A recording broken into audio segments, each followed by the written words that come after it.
As many as 200 gravestones have been washed away or crushed by a massive mudslide in a local cemetery.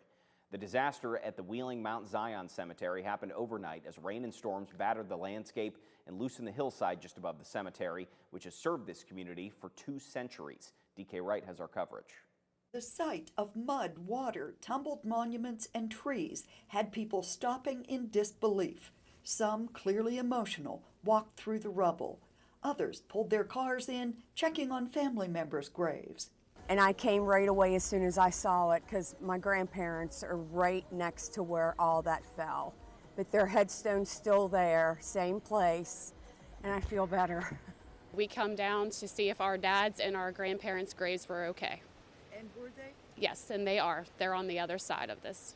This cemetery was relinquished from Ohio County to a group of volunteers in 2015 with the help of a bequest from a Mrs. Meagle who died in 1999.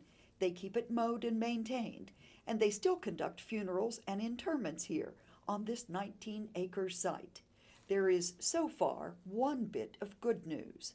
I think the graves are okay. I think the mud just came down and slid over top the grass. Graves here date back to the early 1800s. Thousands of people are buried here, at least 400 of whom were veterans, their graves marked with flags. Now this volunteer nonprofit group is asking for direction and advice. We're just trying to reach out to find out who to get a hold of to help us out, or the state, the county. We don't know what to do.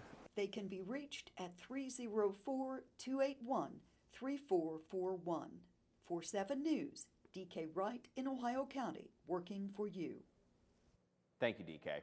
They say that any ideas from a generous, civic-minded contractor to other volunteer groups would be welcomed.